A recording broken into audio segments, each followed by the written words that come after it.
matanggap ninyo. Po kayo. Alam niyo po, madalas po sa mga na ako kakanta. Di ba may isa pa? Yes! Doon na lang. Kasi po, kakaunti lang po yung hit song ko, baka maubos. Pipiliin natin, Senator.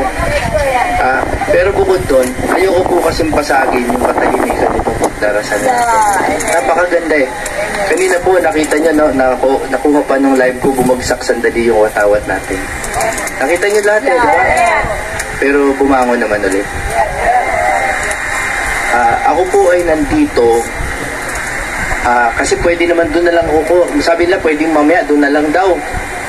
Pero prayer rally to eh. Ito po yung palagay kong kailangang gawin ng Pilipinas ngayon.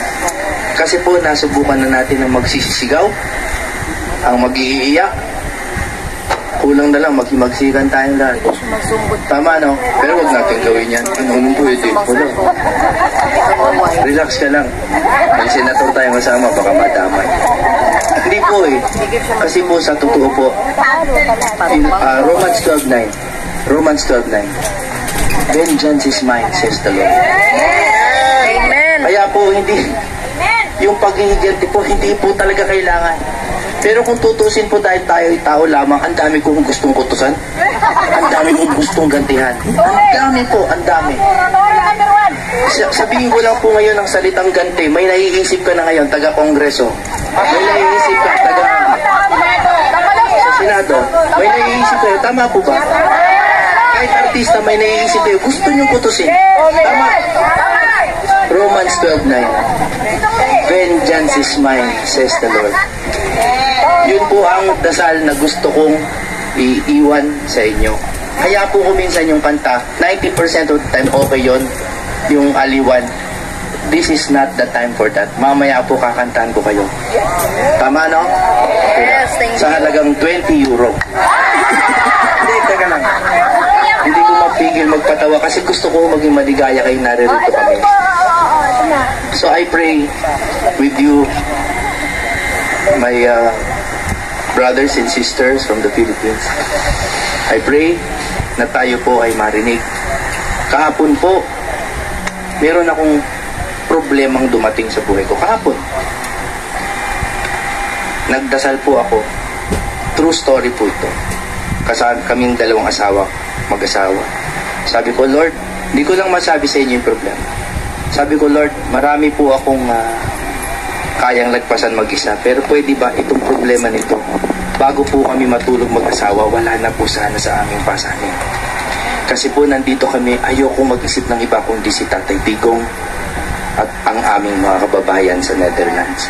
Pwede po ba bago ako matulog, mawala po itong problema na ito. Alam niyo po, wala akong kabiro-biro. Bago ho ako natulog talaga nagkaroon ng kasagutan yung problema ko. Wala na po.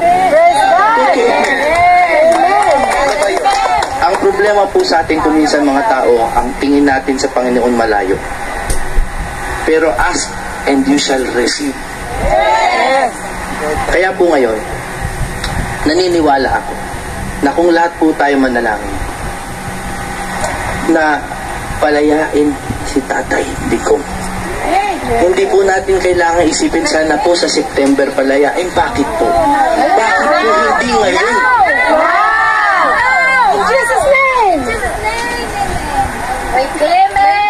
Panginoon, kami po ay lumalapit, nakaluhod. Humihingi po ng inyong grace, ng inyong grasya, ng inyong milagro. Himala na ngayon po ay mabuksan at maliwanagan ang mga isip ng mga kinauukulan. At palayain po hindi lamang si Tatay Digong kundi ang bayan ng Pilipinas. Ang akin pong huling mensahe sa inyo, meron akong kanta. Dati ko pa ginawa para kay Tatay Digong. Cinema? Pero ibabalik ko, pero ibabalik ko po ngayon, bubuhayin ko sa Facebook. Mamaya, post ko para sa inyo.